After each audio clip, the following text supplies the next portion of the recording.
आणि काहीतरी ताट आणि ते जेवण करतात. जेवण आणि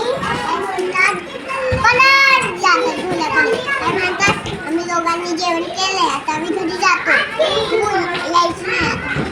आणि निघणार त्या दोघांनी पाण्यात झुलायला.